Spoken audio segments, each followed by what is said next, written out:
अवधूत चिंतन श्री गुरुदेव दत्त श्री स्वामी समर्थ। तुमच्याही घरामध्ये माता अन्नपूर्णेची मूर्ती आहे का? आणि तुम्ही देखील ती तांदळामध्ये ठेवली का? तर हा व्हिडिओ एकदा नक्की पहाच।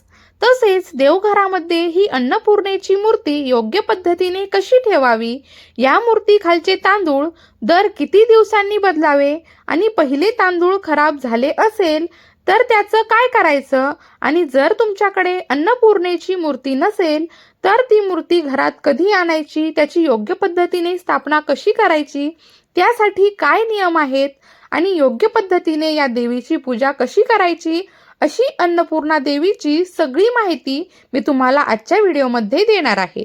त्यासाठी हा व्हिडिओ शेवटपर्यंत नक्की पहा आणि जास्तीत जास्त लोकांपर्यंत शेअर करा, आणि त्याआधी आपल्या यूट्यूब चॅनलला सबस्क्राईब करायला विसरू नका। चला तर व्हिडिओला सुरुवात करूया। जो खऱ्या भक्तीने आणि श्रद्धेने अन्नपूर्णा देवीची आराधना करतो त्याचे घर कायम धनधान्याने भरलेले राहते। धर्मग्रंथामध्ये अन्नपूर्णा देवीला अन्न सौभाग्य आणि संपत्तीची देवी मानली जातं, कारण ती धनधान्याची देवी आहे। आपल्या घरात जे काही धनधान्य असतं, भरभराट असते, ती माता अन्नपूर्णेमुळेच असते। आपल्याकडे लग्न झाल्यानंतर बघा, बाळकृष्ण तर देतातच, पण मुलीच्या हातात अन्नपूर्णा देवीची मूर्ती देण्याची सुद्धा पद्धत आहे। याचा अर्थ असा होतो की ती मुलगी ज्या नवीन घरात जाईल त्या घरामध्ये देवी अन्नपूर्णेच्या रूपेने धनधान्याची संपन्नता व्हावी, त्यामुळे देवी अन्नपूर्णा घरात असणे सुद्धा शुभ मानले जाते। सर्वात पहिली गोष्ट म्हणजे, जर तुमच्याकडे ही मूर्ती नसेल तर तुम्ही अवश्य खरेदी करा, किंवा तुम्हाला लग्नामध्ये दिलेली असेल किंवा कोणी भेटवस्तू जरी दिलेली असेल तरीही चालू शकतं। शेवटी देव देवच आहे। आपण योग्य पद्धतीने या देवीची स्थापना करून जर मनोभावे तिची पूजा केली तर आपल्याला योग्य ते फळ नक्कीच मिळू शकतं। जर तुम्हाला नवीन मूर्ती खरेदी करायची असेल तर ती कधी घ्यायची, आणि आधीपासूनच घरात असेल तर तिची पूजा कशी करायची, तर शक्यतो ही अन्नपूर्णा मातेची मूर्ती मार्गशीर्ष पौर्णिमेला अन्नपूर्णा जयंती साजरी केली जाते। त्यामुळे तुम्ही शक्यतो मार्गशीर्ष पौर्णिमेला ही मूर्ती नक्कीच खरेदी करून आपल्या घरात तिची स्थापना करू शकता। आणि जर त्या दिवशी जमले नाही तर महिन्याच्या कोणत्याही पौर्णिमेला किंवा कोणत्याही मंगळवारी किंवा शुक्रवारी तुम्ही ही मूर्ती खरेदी करू शकता। पण मूर्ती जरी आणली तरी तिची स्थापना सुद्धा कोणत्याही मंगळवारी, शुक्रवारी किंवा कोणत्याही पौर्णिमेला, आणि जर शक्य असेल तर मार्गशीर्ष पौर्णिमेला अवश्य करा। मार्गशीर्ष पौर्णिमेला अन्नपूर्णा जयंती असते, त्यामुळे जर तुम्ही नवीन मूर्ती आणली असेल तर पहिल्यांदा ती मूर्ती आपल्याला एका स्वच्छ तामणामध्ये घेऊन त्यावरती अभिषेक करायचा आहे। पहिल्यांदा स्वच्छ पाण्याचा, त्यानंतर पंचामृताचा किंवा दुधाचा, आणि पुन्हा एकदा पाण्याचा अभिषेक करून मूर्ती स्वच्छ पुसून घ्यायची। त्यानंतर सर्वात आधी दिवा लावायचा, त्यानंतर एक छोटी वाटी घ्यायची किंवा प्लेट घ्यायची। तुम्ही पितळेची घेऊ शकता, चांदीची घेऊ शकता, आणि नसेल तर साधी स्टीलची देखील घेतली तरी चालेल। आपापल्या इच्छेप्रमाणे आपण कोणतीही घेऊ शकतो, आणि त्यामध्ये आपल्याला तांदूळ भरून घ्यायचे आहेत।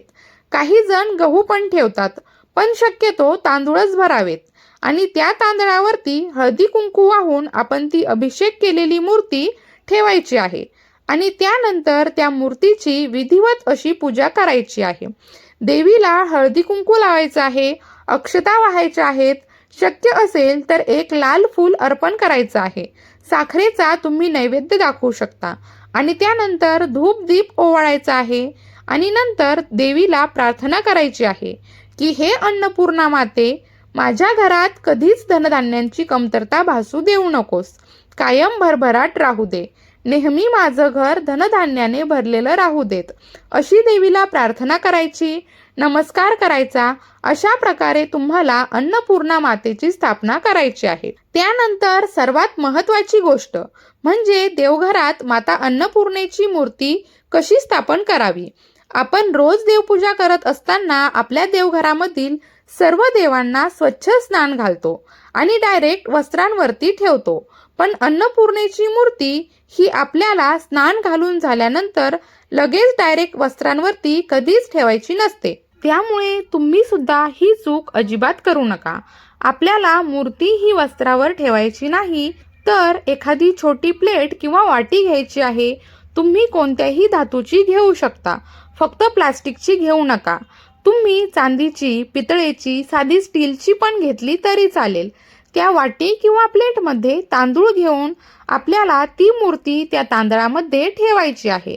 आणि मग तुम्ही जी काही रोजची हळदी कुंकू, फुलं वाहून पूजा करत असाल, तर अशा पद्धतीने पूजा करायची आहे. ही मूर्ती कुठे ठेवायची? तर देवघरामध्ये माता अन्नपूर्णेची मूर्ती ही नेहमी शंखाच्या पिंडीच्या जवळ ठेवायची. कारण अन्नपूर्णा माता म्हणजे साक्षात देवी पार्वतीचंच रूप आहे. त्यामुळे शिवलिंगाच्या बाजूला किंवा शिवलिंग आणि गणपतीच्या मधोमध तुम्हाला अन्नपूर्णा मातेची मूर्ती ही ठेवायची आहे. अन्नपूर्णा देवीची पूजा करताना तुम्ही श्री अन्नपूर्णा देवे नमः, श्री अन्नपूर्णा देवे नमः या मंत्राचा जप देखील करू शकता. आता सर्वांनाच हा प्रश्न पडतो की या वाटीमधले किंवा प्लेटमधले तांदूळ कधी बदलायचे? तसे तर तुम्ही दररोज देवपूजा करताना या वाटीतले तांदूळ बदलू शकता. पहिले तांदूळ आपल्या तांदळाच्या धान्यात डब्यामध्ये मिसळायचे आणि पुन्हा दुसरे तांदूळ घ्यायचे. पुन्हा दुसऱ्या दिवशी ते मिसळायचे आणि वेगळे घ्यायचे. अशा पद्धतीने पण करू शकता किंवा आठवड्यातील कोणत्याही एका मंगळवारी किंवा शुक्रवारी या प्लेटमधले, वाटीमधले तांदूळ बदलले तरी पण चालतात. त्याबरोबरच पौर्णिमेच्या दिवशी सुद्धा तुम्ही हे तांदूळ बदलू शकता. शक्य असेल तर हे तांदूळ आपल्याला आपल्या घरातील तांदळाच्या डब्यामध्ये मिसळायचे आहेत आणि थोडेसे का होईना पण पक्ष्यांना खाऊ घालायचे आहेत. हे केल्यावर काय होतं तर अन्नपूर्णेची आपल्या वास्तूवर अखंड कृपा राहते. घरात सुख समाधान, शांती नांदते. लक्ष्मी देवीची कृपा दृष्टी नेहमी आपल्यावर राहते आणि आपल्या घरात लक्ष्मी देखील नांदते. त्यामुळे थोडेसे का होईना पण तांदूळ आपण पक्ष्यांना खाऊ घालायचे आहेतच. त्यानंतर ही मूर्ती कोणत्या दिशेला ठेवायची? तर मी तुम्हाला आत्ताच सांगितलंय की देवघरामध्ये आपण माता अन्नपूर्णेची मूर्ती कशा पद्धतीने ठेवू शकतो. जर तुम्हाला ही मूर्ती स्वयंपाकघरामध्ये ठेवायची असेल तर उत्तर पूर्व दिशेला ठेवायची आहे आणि त्या दिशेला जर ठेवणे शक्य होत नसेल तर पश्चिम दिशेला पण ठेवू शकता. त्यामुळे आपल्या घरात कधीही अन्नाची कमतरता भासणार नाही आणि कुटुंबामध्ये सुख शांती नांदते. पण माझ्या मते शक्यतो ही मूर्ती देवघरातच ठेवावी. कारण स्वयंपाकघरात ठेवली तर काही नियम पाळावे लागतील. आपण त्या ठिकाणी अजिबात मांसाहार बनवू शकणार नाही. त्याबरोबरच आपला मासिक धर्म असेल स्त्रियांचा तर त्यावेळी आपण ते पाळायला लागेल आणि किचनमध्ये ठेवल्यामुळे तिची रोजचे रोज अशी वेगळी पूजा करावी लागेल. त्यामुळे जर देवघरामध्ये आपण ठेवली तर रोजच्या देवांबरोबरच त्या देवीची सुद्धा योग्य पद्धतीने पूजा होईल. त्याबरोबरच काही जण अन्नपूर्णा मातेचं चित्र म्हणजेच फोटो सुद्धा आपल्या स्वयंपाकघरामध्ये लावतात. तर ते सुद्धा लावणं शुभ आहे का? तर हो, किचनमध्ये किंवा स्वयंपाकघरामध्ये तुम्ही अन्नपूर्णा मातेचा फोटो लावू शकता. पण काही नियम पाळावे लागतील. मी आत्ताच सांगितलं की स्वयंपाकघरामध्ये चुकूनही मांसाहार बनवू शकणार नाहीत. स्नान केल्याशिवाय स्वयंपाकघरात प्रवेश करता येणार नाही. त्याबरोबरच अन्नाचा पहिला भाग माता अन्नपूर्णेसाठी बाजूला काढून ठेवावा. दररोज अन्नपूर्णेची पूजा करा. हे नियम पाळले तर तुम्ही नक्कीच अन्नपूर्णा मातेचा फोटो हा स्वयंपाकघरामध्ये लावू शकता. अन्नपूर्णा मातेचा फोटो लावल्याने सुद्धा नकारात्मक ऊर्जा नष्ट होते आणि वास्तुदोष देखील दूर होतात असे म्हणतात. त्याचबरोबर माता अन्नपूर्णेचा फोटो स्वयंपाकघरामध्ये लावल्याने सुद्धा जीवनात सात्विकता आणि शुद्धता राहते आणि संपूर्ण घरामध्ये सकारात्मकता येते. त्यामुळे तुम्ही फोटो देखील लावू शकता. मार्गशीर्ष पौर्णिमेला आपापल्या घरातील अन्नपूर्णा देवीची विधिवत अशी पूजा करायची आहे. त्याचबरोबर आपल्याला आपल्या गॅस शेगडीची किंवा चुलीची देखील आपण पूजा करायची आहे. कारण गॅसवरती आपण दररोज अन्न शिजवतो आणि आपण ते खातो. त्यामुळे आपली भूक भागते, मन तृप्त होतं, आत्मा शांत होतो. त्यामुळे अग्निदेवतेला प्रसन्न करण्यासाठी आपल्याला गॅस स्वच्छ करून गॅसची पण हळदी कुंकू, अक्षता, फुलं, थोडी साखर वाहून मार्गशीर्ष पौर्णिमेला पूजा करायची आहे. नमस्कार करायचा आहे. तुम्ही आठवड्यातून एकदा मंगळवारी किंवा शुक्रवारी गॅसची पूजा करू शकता किंवा दर पौर्णिमेला देखील करू शकता. यामुळे अग्निदेवता आपल्यावरती प्रसन्न होते आणि आपल्याला जेवणाची चव सुद्धा रुचकर होते. मी तुम्हाला मगाशीच सांगितलं की अन्नपूर्णा मातेखालचे तांदूळ जर खराब झाले असतील तर तुम्ही ते पक्ष्यांना खाऊ घालू शकता.